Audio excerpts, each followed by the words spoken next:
Now we are starting with the contract costing. Again यहाँ ध्यान दो, कॉन्ट्रैक्ट एंड कॉस्टिंग ये दो वर्ड्स है।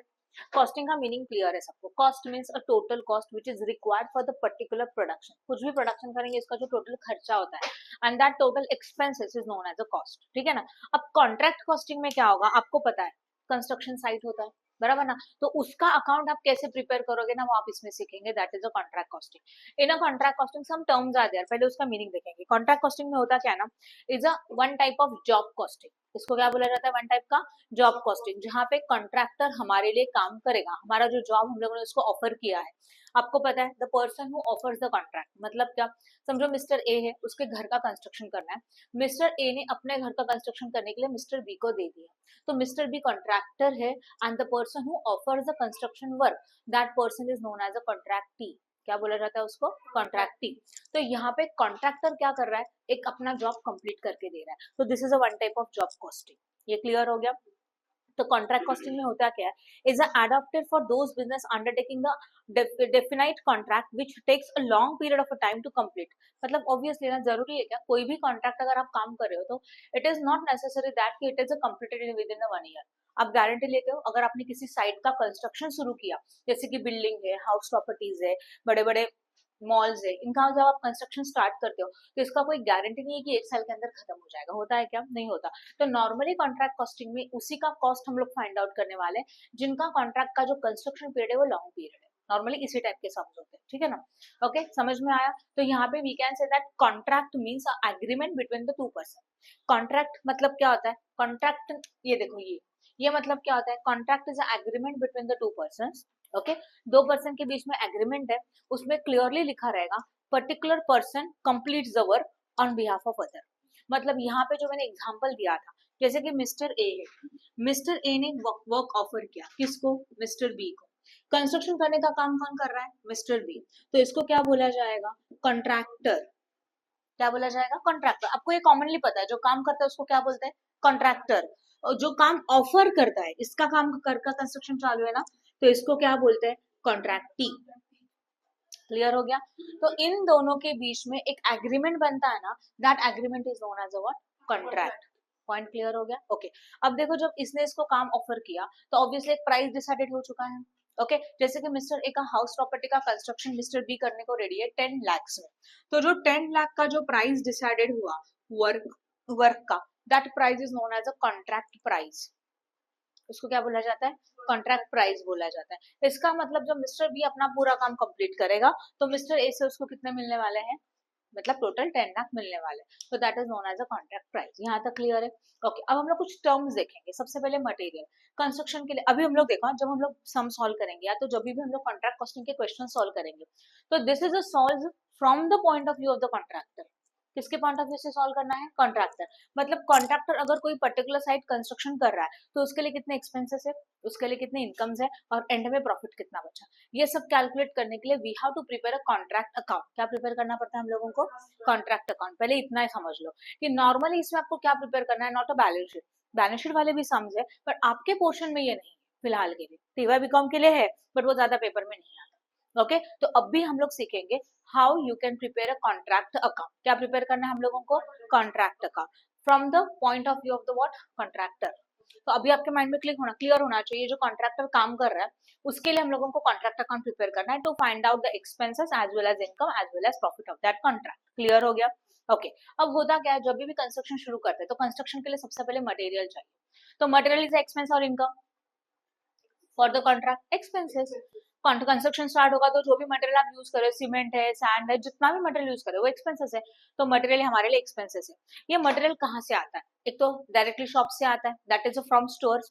सम टाइम कॉन्ट्रैक्टर का अपना गोडाउन है, वहां से वो आ सकता है, तो फ्रॉम द गोडाउन आ सकता है, राइट। या तो कॉन्ट्रैक्टर का दो साइड चालू है, ए एंड बी, या तो एक्स एंड वाई, ये दो जगह पे उसका काम चालू है। वाई जगह के कंस्ट्रक्शन के लिए उसने अपने दूसरे साइड से मटेरियल ऑर्डर किया, ये भी हो सकता है। But in short material when it is used in that contract, जो भी काम चालू है, जो भी कंस्ट्रक्शन चालू है, उस कंस्ट्रक्शन में आप जो मटेरियल कहीं से भी आने दो, स्टोर्स है, गोडाउन है, शॉप है, otherwise we can say that from the other side, कहीं से भी आने दो, but it is used, therefore it is expenses. हाँ या ना। तो when you prepare a contract account ना, थोड़ा लॉजिक में आपको बता दूं, यहाँ पे दो चीजें इंपॉर्टेंट है। Normally contract account is a nominal account, which account, account बना रहे हो तो दो साइड्स होते हैं, debit as well as credit. तो यहाँ होगा डेबिट और यहाँ पे होगा क्रेडिट। इसको हम लोग लिखेंगे contract account. Particulars, amount, obviously particulars and amount. जरूरत है एडजस्टमेंट तो इनर आउटर कॉलम बनाओ, otherwise single single column enough है। यहाँ तक समझा? Okay, it is a nominal account. तो नॉमिनल अकाउंट का रूल क्या है बोलो? डेबिट ऑल, सही है, debit all income and debit all expenses and losses, credit all incomes and gain. उसके अकॉर्डिंग कंस्ट्रक्शन करने के लिए जो भी एक्सपेंसेस है ना, all that expenses recorded to the debit side. हाँ या ना? Expenses record to the debit side, all incomes are recorded to the credit side. But इसमें और एक लॉजिक आप फॉलो करेंगे, when something comes in the contract. क्या बोला? Something comes in the contract. Contract में आ रहा है, जैसे कि मटेरियल आया, यूज किया, आया, तो जो जो कम्स इन है वो भी डेबिट, और जो कॉन्ट्रैक्ट से जा रहा है वो कहाँ जाएगा? गोज आउट है, तो कहाँ जाना चाहिए? क्रेडिट। मतलब ऐसे हो सकता है कि हमारे साइड से कुछ मटेरियल किसी और साइड में भेज दिया, तो यहाँ यूज हो रहा है क्या? नहीं, वो गोज आउट है, इस कॉन्ट्रैक्ट में यूज नहीं हो रहा है। तो ये लॉजिक भी अप्लाई करेंगे, when the material anything comes in the contract and it is used in the contract, debit, and when anything is goes outside from the contract, contract से वो जा रहा है, तो वो कहा जाना चाहिए? क्रेडिट। ये दो लॉजिक यहाँ पे याद रखोगे। क्लियर हो रहा है? गुड। तो एक्सपेंसेस में क्या क्या हो सकता है मैंने बता दिया, मटेरियल हो सकता है, लेबर हो सकता है, डायरेक्ट एक्सपेंसेस हो सकते हैं, यस और नो? कॉस्ट ऑफ प्लांट हो सकता है, प्लांट मतलब समझते हो, प्रोडक्शन करने के लिए प्लांट मशीनरीज यूज होती है, वो सारे प्लांट यूज हो सकते हैं। उसके बाद इनडायरेक्ट एक्सपेंसेस हो सकते हैं, कॉमन प्लांट जो सब जगह पे यूज हो रहा है वो हो सकता है, उसका रेंट, डेप्रिसिएशन, यस और नो? ये सारे मतलब जितने भी एक्सपेंसेस है वो आप कहाँ लिखोगे? डेबिट साइड में। और जितने भी इनकम्स है वो कहाँ लिखा जाएगा? क्रेडिट में। As well as something comes in the contract recorded to the what and goes out रहेगा, तो कहाँ लिखेंगे? Credit side. यहाँ तक समझ में आया जो मैंने बताया वो? ओके। अब इसमें कुछ टर्म्स है, प्लांट के लिए मैं बता दिया आपको, प्लांट का मतलब क्या होता है वो भी समझ में आया। ठीक है, अब देखो होता क्या है ना कि जब भी हम लोग कॉन्ट्रैक्ट काम करते हैं, कंस्ट्रक्शन करते हैं, तो यहाँ पे हमारे एक्सपेंसेस हो गए, इनकम हो गए, या तो कम्स इन होगा या तो गोज आउट होगा। इसके अलावा अब मुझे बताओ हमारे पास श्योरिटी है क्या कि जो भी काम हम लोग कर रहे हैं वो एक साल में कंप्लीट होगा? इसका कोई श्योरिटी नहीं है। समझ लो एक काम कंप्लीट करने के लिए 3 इयर्स रिक्वायर्ड है। कितने इयर्स? 3 इयर्स। तो जब तक ये काम कंप्लीट नहीं होता तब तक आप बता सकते हो क्या कि उस कॉन्ट्रैक्ट से एक्चुअल में प्रॉफिट हुआ कि लॉस हुआ? नहीं बता सकते, बराबर ना? तो क्या आप 3 साल प्रॉफिट एंड लॉस नहीं बनाओगे क्या? नहीं, आपको फाइंड आउट तो करना है प्रॉफिट की लॉस है। तो ऐसे सिचुएशन में in a first year when your contract is incomplete, क्या बताया मैंने? When a first year your contract is a what? Incomplete, अभी भी काम चालू है। तो ऐसे सिचुएशन में क्या होता है ना, इस अकाउंट को ईयर के एंड में जो भी डेटा अवेलेबल है उससे इसको क्या किया जाता है? क्लोज किया जाता है, राइट है? अकाउंट को क्या किया जाता है? डेटा पुट किया, एक्सपेंसेस लिखे, इनकम्स लिखे, सब कुछ किया, एंड एंड में डेटा को क्या कर दिया बोलो? अकाउंट को क्लोज कर दिया, सही है ना? If your credit side is higher, which side is higher? Credit. Balancing figure comes to the what? इतना तो लॉजिक क्लियर है। But this is not a actual profit and that's why this is known as a notional profit. क्या बोला जाता है इसको? Okay, तो अभी conclusion is what? When your contract is not completed and in that year profit is there, that profit is known as a notional profit. Point समझ में आया? हमारा कॉन्ट्रैक्ट कंप्लीट नहीं हुआ बट ईयर एंडिंग हो चुका है, तो for the year ending we are preparing a contract account and close it. तो आपको प्रॉफिट हुआ, तो इस प्रॉफिट को कौन सा प्रॉफिट बोला जाएगा? Notional profit, that is a assumed profit. कौन सा प्रॉफिट बोला जाता है? Notional profit, that is a which profit? Assumed profit. Okay, अब ध्यान देना, ये जो नोशनल प्रॉफिट है ना यहाँ आया, इस नोशनल प्रॉफिट को उसी कॉन्ट्रैक्ट अकाउंट के क्रेडिट साइड में ट्रांसफर किया जाता है। This is very important. क्या बताया मैंने? कॉन्ट्रैक्ट कंप्लीट हुआ है क्या? नहीं, your contract is incomplete and profit is there, that is known as a what? Notional profit. ये पॉइंट क्लियर है? Okay, this notional profit comes to the debit side, now it is transfer to which side? Credit side. ये logic clear है? इसको लिखेंगे by notional profit brought down. यहाँ carry down लिखा, यहाँ brought down लिखा, right है? ओके, अब ये जो नोशनल प्रॉफिट है ना, बाय रूल इसका हम लोग कुछ अमाउंट रिजर्व में ट्रांसफर करेंगे एंड कुछ अमाउंट पीएनएल में ट्रांसफर करेंगे। क्लियर हो रहा है? बाय डिफॉल्ट कंपलसरी इसमें से कुछ shares we have to transfer to the PNL and कुछ share transfer to the reserves. और वो कैसे करना है उसके रूल्स है, वो मैं एक्सप्लेन करूंगी। यहाँ तक समझ में आया? Okay, for example contract is a completed, और अदरवाइज फर्स्ट सिचुएशन, 3 सिचुएशन है। First is a what? Contract is not completed, profit is there, तो उसको क्या बोलते हैं? Notional profit. And notional profit में से कुछ जाएगा पीएनएल में, कुछ जाएगा रिजर्व में, खत्म। Second situation is what? Contract is not completed but there is a loss, contract is not completed but there is a loss, means your debit side is higher and balance and you are come to the credit side. Okay अब loss कभी notional loss नहीं होता है, loss actual loss होता है, तो उसको बोलते हैं नेट लॉस. क्या बोला जाता है उसको? Net loss. And net loss में से कुछ डिवाइड नहीं होता, no reserve no pain nothing, net loss है, नेट लॉस लिख दो. समझ में आया? यस और नो? समझा कि नहीं समझा? And last situation when your contract is completed, क्या बताया मैंने? कॉन्ट्रैक्ट कंप्लीट हो गया और प्रॉफिट हुआ तो उसको क्या बोलते हैं? बोलो क्या बोला जाता है उसको? Net profit. कॉन्ट्रैक्ट पूरा हो रहा है ना, तो जो भी प्रॉफिट है उसको क्या बोला जाएगा? Net profit. I hope no doubt in this. Good. Okay already हम लोगों ने देख लिया कि we have to prepare a contract costing, that is we have to prepare a contract account. Contract account का ये डेबिट साइड है, ये क्रेडिट साइड है. जैसे कि मैंने अभी आपको एग्जांपल दिया था, जितने भी सम आपको होंगे ना वो अलग अलग टाइप के होंगे. पहला क्या टाइप क्या हो सकता है? इसी ईयर में कॉन्ट्रैक्ट शुरू किया और इसी ईयर में कॉन्ट्रैक्ट खत्म हुआ. Simple question. सेकेंड, इसी ईयर में कॉन्ट्रैक्ट शुरू हुआ है बट इस ईयर में खत्म नहीं हुआ, it may be taken 2 to 3 years. So at a time we have to prepare a contract account for 3 years, for 2 years, that is a continuing contract for more than 1 year. यहाँ तक समझा? Second ऐसे होता है. और एक third category क्या होता है? एक कॉन्ट्रैक्टर है, उसका एक एट अ टाइम दो जगह पे कॉन्ट्रैक्ट चालू है, दो साइड पे कॉन्ट्रैक्ट चालू है, दोनों का इन्फॉर्मेशन देके रखा है, तो we can say that 1 year many contract. क्या बोला मैंने? 1 year मेनी कॉन्ट्रैक्ट. ईयर का इन्फॉर्मेशन एक का ही है बट एक से ज्यादा कॉन्ट्रैक्ट है. वैसे कॉन्ट्रैक्ट अकाउंट बनाना है. पहला टाइप क्या था? सिंपल, उसी ईयर में शुरू किया उसी ईयर में खत्म हुआ, 1 year 1 कॉन्ट्रैक्ट खत्म. And 1 contract but many years. एक कॉन्ट्रैक्ट है आज शुरू किया, कंप्लीट होने के लिए 3 years लग रहे हैं, तो कितने ईयर का कॉन्ट्रैक्ट अकाउंट बनाना है? 3 years का. तो कॉन्ट्रैक्ट सिंगल है बट ईयर क्या है? ज्यादा है. इस 3 टाइप के सम्स आपको आते हैं. And fourth some is a estimated contract account. Means what? आपने कॉन्ट्रैक्ट इस ईयर में शुरू किया, समझो वो नेक्स्ट ईयर में खत्म होने वाला है, बट इस ईयर के एंड में हम लोग एस्टिमेट कर रहे हैं कि नेक्स्ट ईयर में और कितना खर्चा होगा और एस्टिमेटेड प्रॉफिट कितना हो सकता है. तो we are going to prepare estimated contract account for the next year also. तो उसके लिए एक बनेगा एस्टिमेटेड कॉन्ट्रैक्ट अकाउंट. क्लियर? तो हम लोगों को कितने टाइप के क्वेश्चन हो गए? Simple. Second one is a 1 contract but many years. Third one is a 1 contract 1 year many contract. Year एक बट कॉन्ट्रैक्ट एक से ज्यादा. बराबर है. एंड लास्ट वन में क्या बोला मैंने? Estimated contract. ये 4 टाइप के सम्स आपको करने हैं. फॉर्मेट सब में सेम ही है. ये क्लियर हो गया? जैसे कि अभी मैंने आपको एक एग्जांपल दिया था, 1 कॉन्ट्रैक्ट एंड मेनी ईयर्स, मतलब कॉन्ट्रैक्ट सिंगल है बट उसमें कितने ईयर्स हैं? 1 2 3, समझो 3 ईयर है. कॉन्ट्रैक्ट ए चालू है आपका, उसको कंप्लीट होने के 3 साल लग रहे हैं. तो जब फर्स्ट ईयर में कॉन्ट्रैक्ट शुरू होगा, राइट ना, फर्स्ट ईयर में हमारा कॉन्ट्रैक्ट शुरू हो जाता है, तो in a contract account first year में हम लोग क्या लिखते हैं? बोलो 2 WIP. WIP को साइड में रखो थोड़ा. क्या लिखेंगे? सारे एक्सपेंसेस डेबिट में लिखेंगे, सारे इनकम क्रेडिट में लिखेंगे. When something comes in your contract it is also debited and when something is goes out your contract it is also credited. Then we are going to close the account. हम लोग account को क्या करेंगे? बोलो close करेंगे. जब account को close करेंगे तो क्या हो सकता है? सोचो.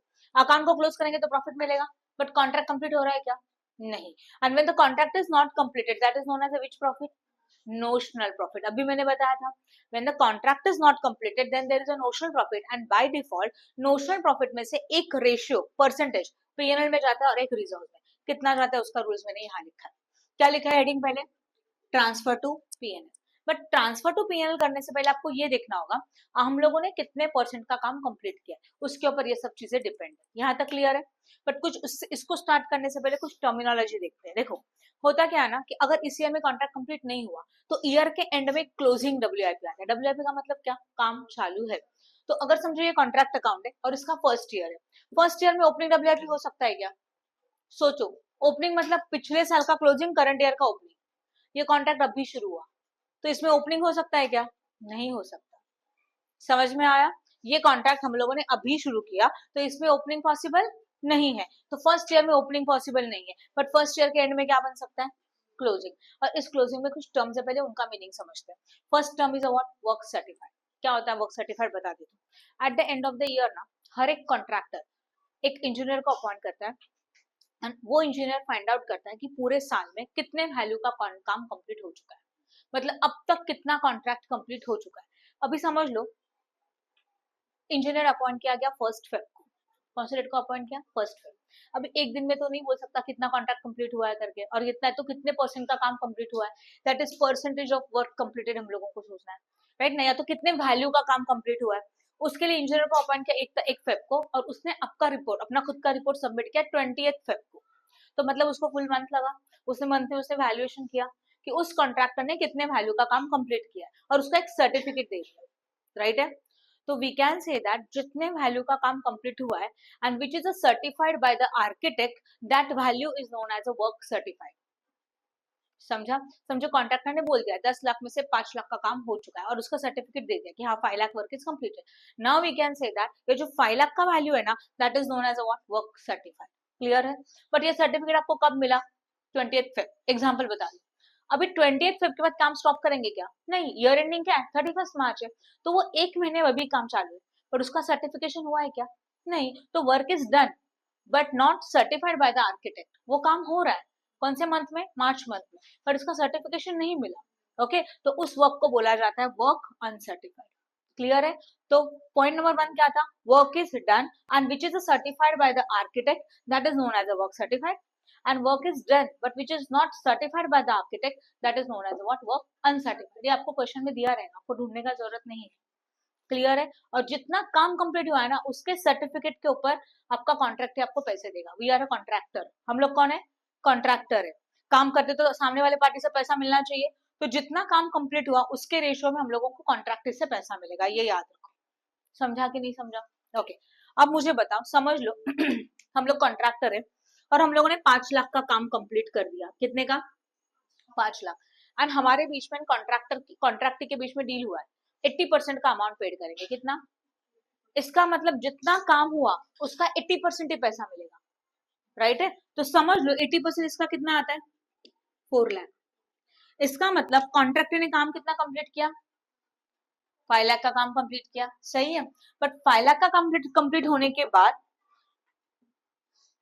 कॉन्ट्रैक्ट पैसा कितना दे रहा है? ओनली 80%। उसने बोला मैं 80% पैसा दूंगा, तो 4 लाख ही दे दिया। तो this amount is known as a cash received. इसको क्या बोला जाता है? Cash received. अब काम तो 5 लाख का हुआ है ना, फिर भी कॉन्ट्रैक्ट ने पैसे कितने दिए? 4 लाख। अपने पास कितने रखे? 1 लाख, है ना? This amount is known as a retention money. क्या बोला जाता है इसको? Retention money. अब मुझे एक बात बताओ, कोई भी कॉन्ट्रैक्टर या तो बिल्डर जब काम करके जाता है तो काम तो अच्छा ही रखता है, पर उसमें लीकेज है कि नहीं, कुछ डिफेक्टिव है कि नहीं, वो तो थोड़े दिन के बाद पता चलता है। तो एक पर्टिकुलर अमाउंट हमारे पास रखी जाती है और उसको 6 मंथ्स के बाद या तो 1 ईयर के बाद, कॉन्ट्रैक्ट कंप्लीट होने के बाद भी दिया जाता है। Okay, that amount is known as a retention money. Clear हुआ? ठीक है, तो हम लोगों ने क्या क्या देखा? Work certified and what? Work uncertified. Okay, अब देखेंगे plant at side and material at side. इसका मतलब क्या? काम चालू है बट ईयर के एंड में जो प्लांट हमारे पास अभी भी है, जो मशीनरीज है, जो प्लांट अभी भी है, बचा हुआ है, उसको क्या बोलते हैं? Plant at side. साइड पे इतने वैल्यू का प्लांट अभी भी है ईयर के एंड में। And same material at side, मतलब इतने वैल्यू का मटेरियल अभी भी साइड पे अवेलेबल है, that is known as a what? Material at side. And all this information is given in the question. आपको ये खुद से डिसाइड करने का जरूरत नहीं है, ये दिया रहेगा, बस ये क्लोजिंग है। एंड यही फर्स्ट ईयर का क्लोजिंग डब्ल्यूआईपी सेकंड ईयर में क्या बन जाएगा? Opening WIP. मतलब इसको यहाँ कॉपी करेंगे। अब समझ में आया? क्लियर है? सेकेंड ईयर का क्लोजिंग डब्ल्यूआईपी थर्ड ईयर में क्या बन जाएगा? Opening WIP. Okay, done. अच्छी तरह से क्लियर हो गया? तो अभी अगेन पॉइंट पे आते हैं। Work is not completed and if your work is not completed and profit is there, that is known as a notional profit. Okay, तो नोशनल प्रॉफिट का कुछ परसेंटेज पीएनएल में जाना चाहिए, कुछ परसेंटेज रिजर्व्स में जाना चाहिए। अब तक तो आपको याद हुआ रहेगा, बट उसको करने से पहले आपको फाइंड आउट करना है हम लोगों ने कितना परसेंट का वर्क कंप्लीट किया। How many percentage of work is completed. Okay, तो उसके लिए यहाँ पे फॉर्मूला है, percentage of work completed is equal to work certified divide by contract price into what? 100। यहाँ पे जितना परसेंटेज आएगा ना वो यहाँ यूज होगा। समझे? इसके कैलकुलेशन से परसेंटेज आया, assume that it is a 0% to less than 25, not 25, less than 25। मतलब हमारा जो काम है वो कितना कंप्लीट हो चुका है? 0 से लेके 25% से कम हो चुका है। तो ऐसे सिचुएशन में पीएनएल में क्या जाएगा? 0। पीएनएल में कुछ भी नहीं जाएगा, जो भी है सब कुछ कहाँ रखेंगे हम लोग? रिजर्व्स में डालेंगे। राइट? तो पूरा अमाउंट जाने वाला है all notional profit transfer to where? Reserve. ये पॉइंट समझा?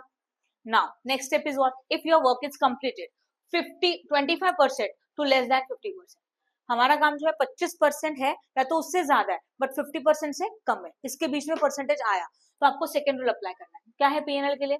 1/3 ऑफ द नोशनल प्रॉफिट। मतलब हमारे नोशनल प्रॉफिट का 1/3 जाएगा पीएनएल में, बैलेंस कहाँ जाने वाला है? रिजर्व्स में। बट 1/3 के कैलकुलेशन के लिए फॉर्मूला क्या है? 1/3 into notional profit into cash received divided by work certified.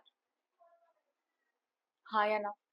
समझ में? ये फॉर्मूला अप्लाई करोगे, देखो कैश रिसीव्ड क्वेश्चन में बोला रहेगा कुछ ना कुछ, वर्क सर्टिफाइड आपको पता है, उसको फॉर्मूला में डालो और कैलकुलेट करो। तो जितना अमाउंट आएगा वो पीएनएल, बैलेंस बचा हुआ reserves. Okay, and if your work is completed 50% but less than 100, क्या बोला मैंने? 50% बट लेस देन व्हाट 100% से कम आपका काम कंप्लीट हुआ है, तो ऐसे सिचुएशन में 2/3 टू पीएनएल, मतलब क्या? 2/3 into notional profit into cash receive divided by what work certified. ये फॉर्मूला से जो कैलकुलेशन आएगा वो पीएनएल में, एंड बचा हुआ बैलेंस कहाँ जाएगा? रिजर्व्स में। Any doubt in this? और ये कैलकुलेशन करना है सिर्फ नोशनल प्रॉफिट के लिए। अगर हमारा काम वर्क कंप्लीट हो चुका है तो जो भी प्रॉफिट आता है that is known as a net profit, और नेट प्रॉफिट मतलब ही पीएनएल में जाएगा। ये लॉजिक क्लियर है?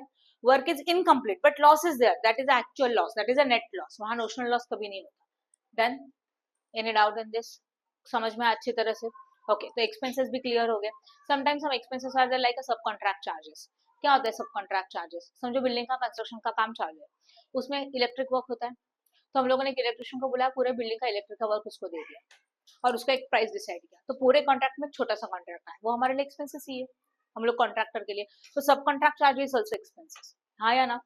समटाइम हमारे साइट में से हम लोग मटेरियल सोल्ड कर देते, जरूरी नहीं है बेच दिया मटेरियल, तो मटेरियल सोल्ड किया तो कहाँ जाना चाहिए? मटेरियल गोज आउट, तो कहाँ जाना चाहिए? क्रेडिट। बट उस मटेरियल को सोल्ड करते वक्त समझो प्रॉफिट हो गया तो वो डेबिट, बट लॉस हुआ तो वो क्रेडिट। आप समझ में आ रहा है आपको?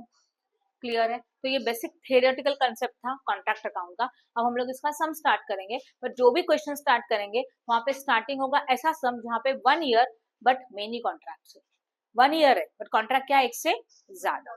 ठीक है? ओके, स्टॉप करो। Okay, now we are starting with the question number 18. Madhuri Construction Private Limited obtained two contracts, contract A and contract B. Contract A commenced on 1st April. This date is very important. Contract A को कब शुरू किया? 1st April 2024 में, and contract B started on 1st June 2024. सही है? दोनों का starting date अलग अलग है, नो प्रॉब्लम। हम लोगों के लिए मंथ इंपॉर्टेंट होते हैं। पहले हम लोग देखेंगे ईयर एंडिंग क्या है। Following information is extracted from their books for the year ended 31st मार्च, बराबर ना?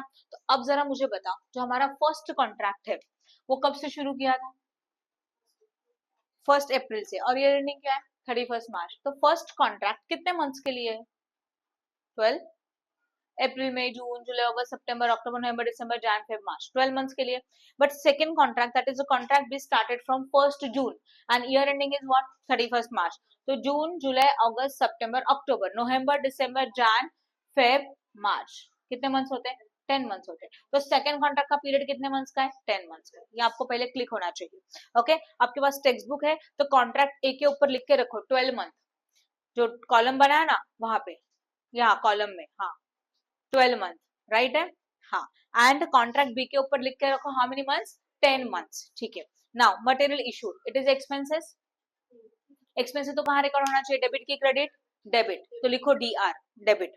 देन डायरेक्ट वेजेस एक्सपेंसेस है, debit.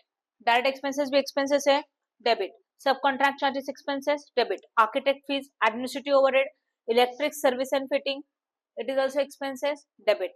Plant issued at a commencement, contract start करने के लिए प्लांट इशूड किया, तो प्लांट मतलब मशीनरीज, तो it comes in your contract, और कम्स इन भी कहाँ आता है?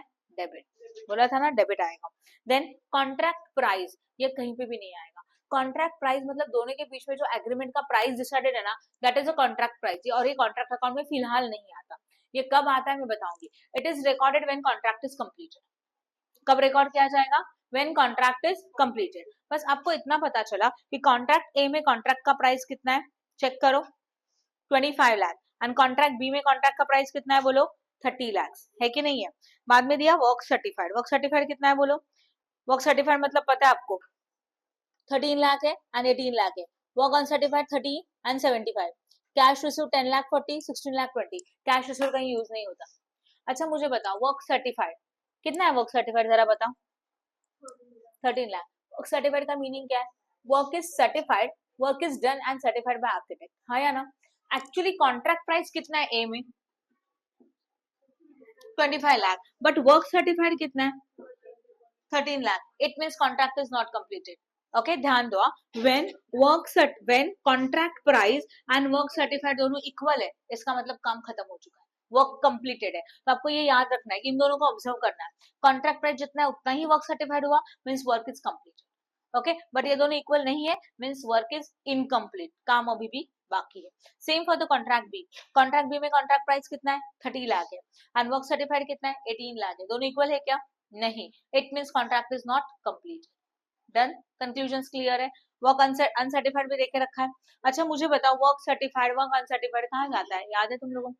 क्रेडिट क्लोजिंग WIP बोला था ना, बाय क्लोजिंग WIP, इसके अंदर ये दोनों जाएगा, तो लिखो वहां पे क्रेडिट। कैश रिसीव्ड कहीं पे भी रिकॉर्ड नहीं होता। एक्रूअल वेजेस मतलब आउटस्टैंडिंग वेजेस, तो it should be add in wages, तो ऊपर जाके वेजेस को टिक करो, डायरेक्ट वेजेस को टिक करो, इसमें ये ऐड हो जाएगा। मटेरियल एट साइट, मटेरियल बचा, closing WIP credit. Then material return to store, material return जा रहा है स्टोर में, मटेरियल कम्स इन की गोज आउट, गोज आउट, और गोज आउट कहाँ जाता है?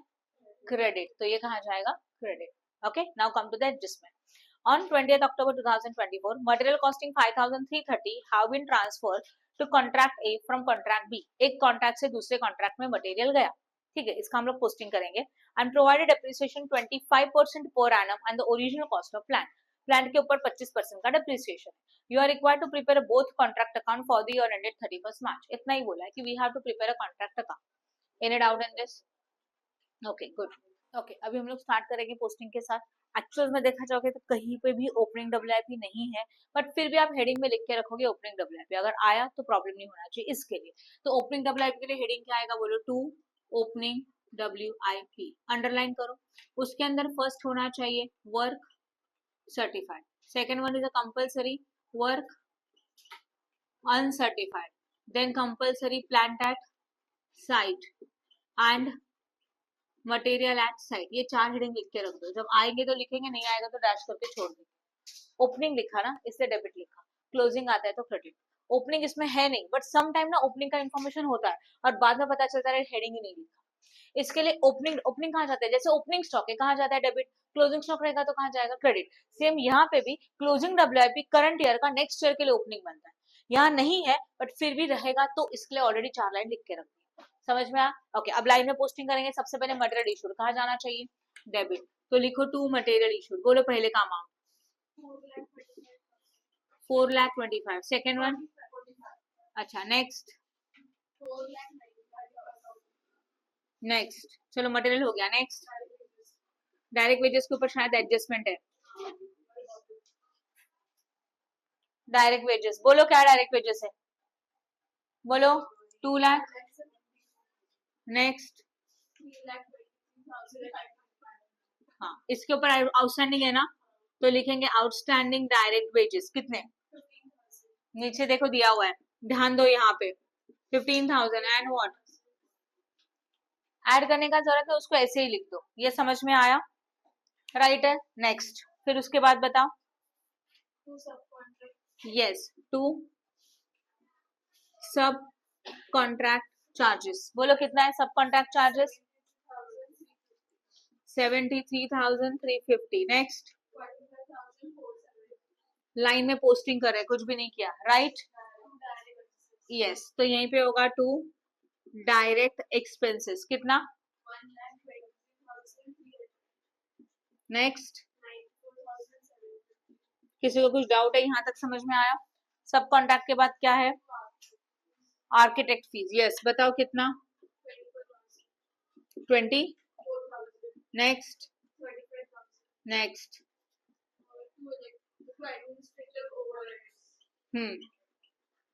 How much? Next, next,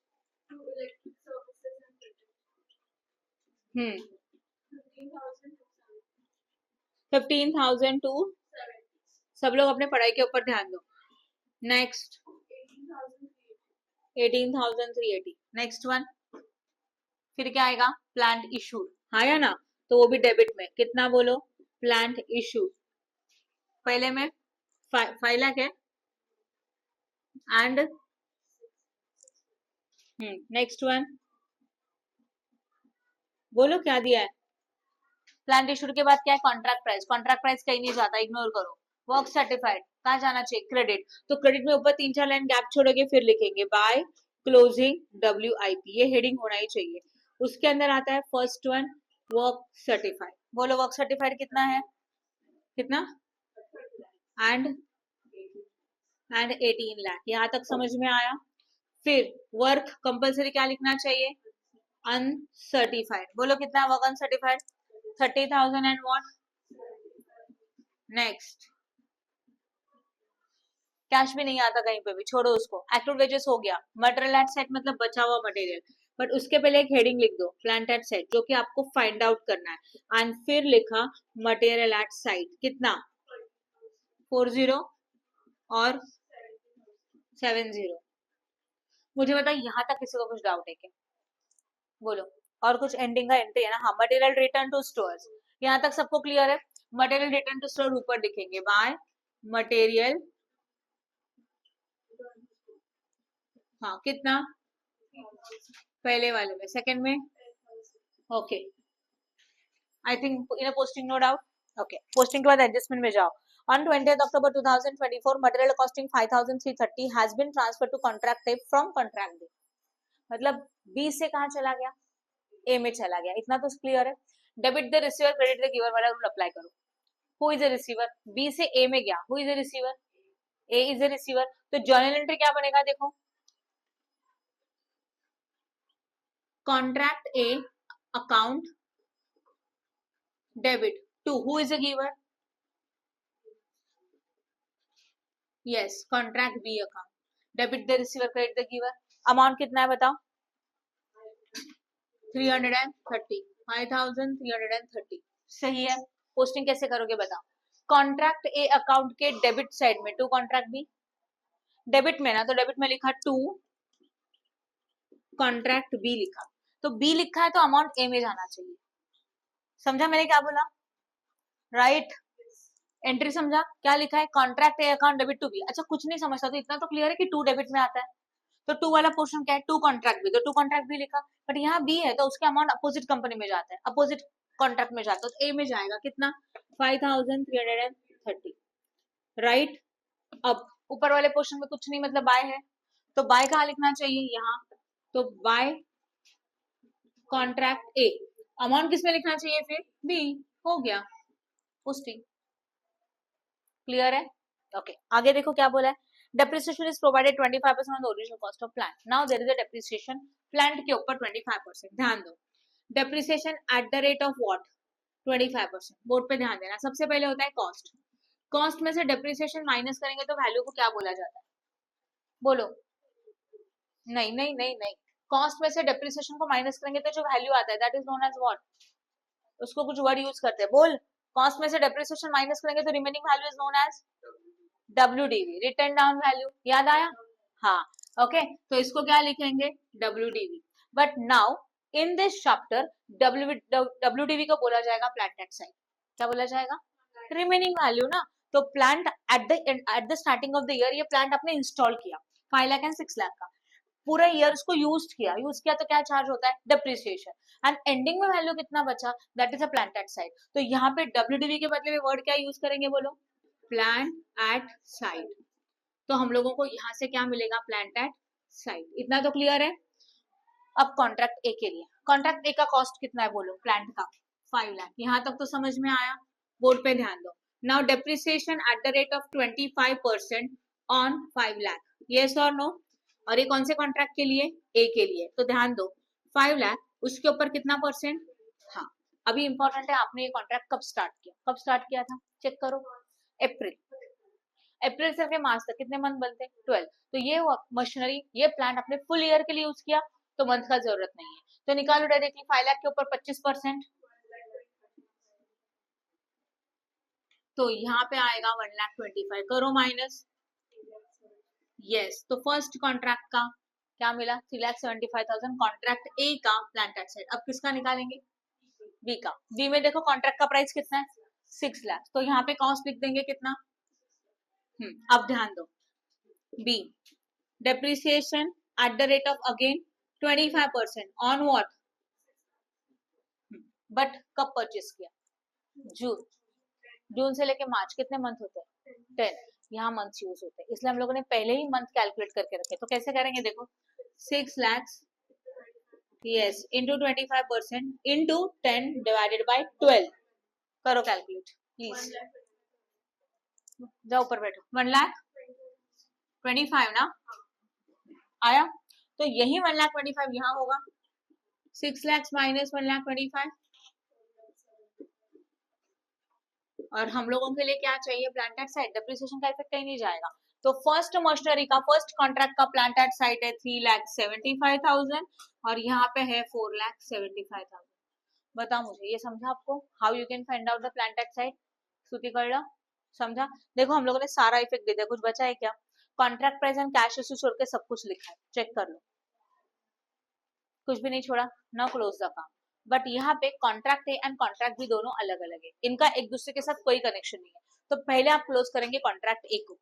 close करने से पहले कैसे होगा देखो, ध्यान दो बोर्ड पे 1 मिनट के लिए। क्लोजिंग के लिए, अकाउंट क्लोजिंग के लिए single and double underline draw करनी है। उसको ड्रॉ करने से पहले बीच में 2 से 3 लाइन गैप छोड़ोगे एंड फिर ड्रॉ करोगे दोनों को एक साथ, इस तरह से। बट जहां आपने ये लाइन ड्रॉ किया उसके नीचे भी 3 से 4 लाइन होनी चाहिए, क्योंकि इसमें भी लिखना है। तो यहाँ पे हो गया क्लोजिंग का टैली का साइन। चलो पहले कॉन्ट्रैक्ट ए को क्लोज करो, डेबिट का टोटल करो, मैं अमाउंट बोलूं आप टोटल करोगे, करो चलो। 4,45,000, 2,74,000, 15,000, 73,350, सॉल्व कर। 1,23,350, 350, 24,000, 3,24,750, 24,750, 15,270, 5 lakh, 5,330, कितना है टोटल? 330, कितना है टोटल बोलो? सिर्फ 18 लाख, कहीं तो गड़बड़ हो गया। आपका कितना है? 18 लाख आया, ठीक है, बाद में वापस चेक करके लेंगे। फिलहाल एज्यूम करेंगे कि 18 लाख आ गया, क्योंकि दोनों का सेम आया ना, इसके लिए मैंने ये लिखा। अब प्लीज क्रेडिट का टोटल करो, लो कैलसी पे। 3,000,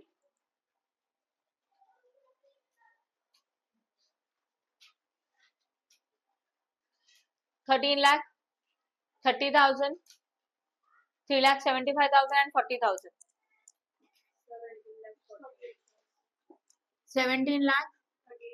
आपने ऑब्जर्व किया होगा जो टोटल आया मैंने उसके बराबर ऊपर लिखा है, कहीं पे भी यहाँ वहां नहीं लिखा, राइट है? आपको भी पेंसिल से लिखना है। डेबिट का टोटल 18 लाख था, क्रेडिट का टोटल कितना था? 17 lakh 14। Which side is higher?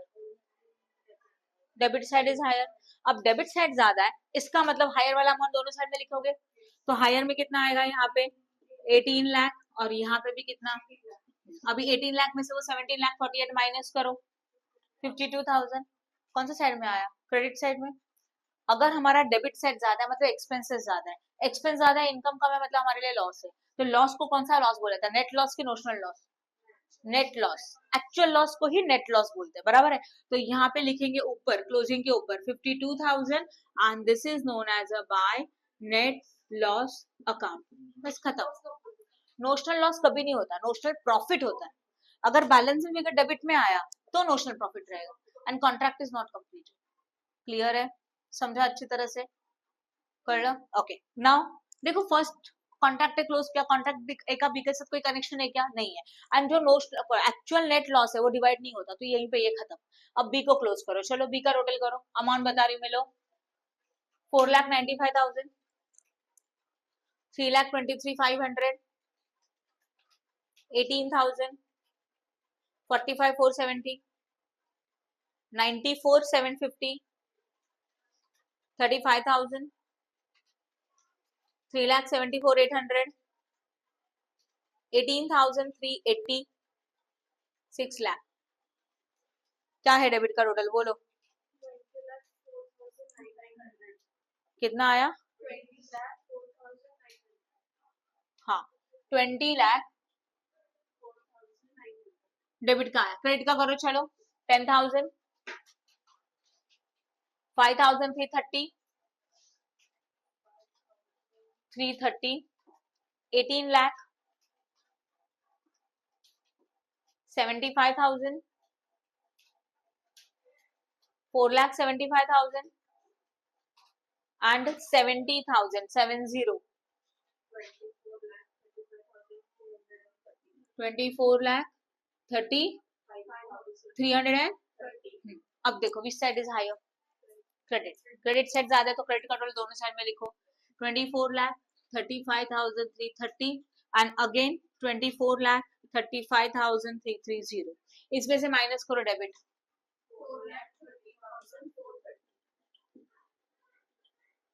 सही है एंड इसको सर्कल करेंगे बट इसको क्या लिखा जाएगा टू प्रॉफिट, सही है and this is a carry down, यही नोशनल प्रॉफिट यहाँ ब्रॉट डाउन होगा, लिखे फिर टैली के नीचे बाय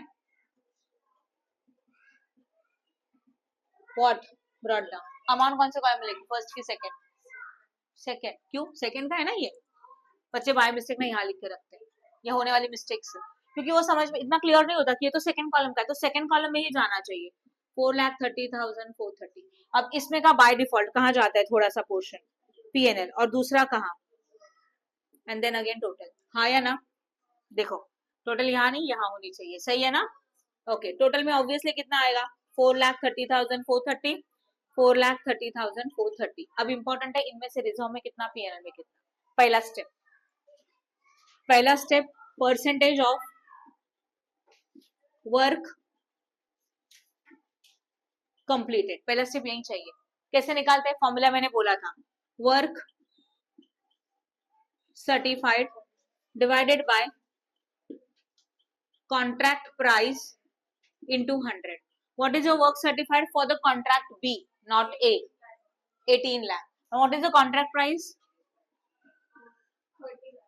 30 into what? 100. करो प्लीज, 60% आया तो हम लोगों ने कितना काम कंप्लीट किया है 60%, हमारे स्लैब्स है 0 to less than 25, 25 to less than 50 and 50 to less than 100, तो ये कौन से स्लैब में आता है थर्ड स्लैब में आता है ना, मतलब क्या 50 टू लेस देन 100, राइट है, तो लिखेंगे सेकेंड हेडिंग 60% आया ना, हाँ ना, पहला स्लैब क्या था 0 टू लेस देन 25 था, फिर 25 टू लेस देन 50 था एंड 50 टू लेस देन 100 था, तो अभी 60% कहाँ आता है थर्ड वाले स्लैब में आता है, समझा, तो लिखेंगे ट्रांसफर टू पीएनएल, तो रूल क्या आता है इसका 2/3 टू पीएनएल, तो फॉर्मूला क्या है 2/3 इनटू नोशनल प्रॉफिट, तो लिखते फॉर्मूला लिखते चलो notional into cash receive divided by what, ये फॉर्मूला है, हर टाइम पे लिखना जरूरी नहीं है, आप लिखोगे बट क्योंकि आपको याद होना चाहिए वो फॉर्मूला, चलो फिर लिखिए थे 2/3 इनटू नोशनल प्रॉफिट कितना आया था 4,30,430 इनटू कैश रिसीव्ड कितना दिया कॉन्ट्रैक्ट भी में दिया है, चेक करो क्वेश्चन में, यस अब समझो नहीं, हाँ हाँ हाँ 16,20,000 लास्ट से फोर्थ पॉइंट, तो समझा कैश रिसीव्ड क्यों दिया था क्योंकि यहाँ यूज होता है, तो 16,20,000 divide by work certified is how much again 18 lakh, अब इसका कैलकुलेशन यहाँ से नहीं शुरू करोगे, सुनो यहाँ से शुरू करोगे नहीं तो एरर आता है समटाइम, इसको पहले लो कैलकुलेट करो 16,20,000 divided by 18 lakh into 4,30,430 divided by 2 into 2 divide by 3 into 2 divide by 3 कितना आया, सही है 2,58,258, अगर आपको डाउट है तो एक बार वापस करके देखो, बट इसमें डाउट नहीं रहना चाहिए, जो भी अभी के अभी क्लियर होना चाहिए, करके देखो सब लोग, रिवर्स कैलकुलेशन करो,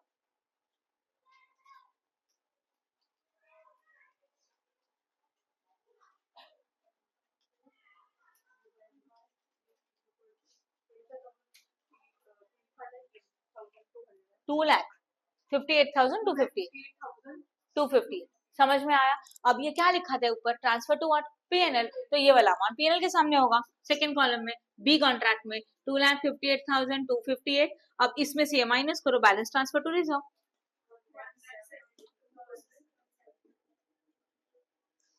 खत्म, इजी है, समझ में आया स्टेप बाय स्टेप, तो आज हम लोगों ने कौन सा सम किया जहाँ पे 1 ईयर है बट मेनी कॉन्ट्रैक्ट है, तो ये कॉन्ट्रैक्ट 2 भी हो सकते हैं, ये कॉन्ट्रैक्ट 3 भी हो सकते हैं, 3 आए तो कॉलम कितने बनेंगे 1 2 3 again 1 2 3, but please remember this, जब भी अलग अलग कॉन्ट्रैक्ट है तो फर्स्ट कॉन्ट्रैक्ट का सेकंड कॉन्ट्रैक्ट के साथ कोई कनेक्शन नहीं, ये याद रखो, मतलब फर्स्ट कॉन्ट्रैक्ट में से एक भी अमाउंट सेकंड में नहीं जाने वाला, तो कुछ कैरी नहीं होने वाला, दोनों इंडिविजुअल क्लोज करेंगे, पहले ए पूरा क्लोज करोगे देन बी को पूरा क्लोज करोगे। डन, समझ में आया सब? Good. Please like and share our video and subscribe our channel for more videos. Press bell icon for notification. Thank you.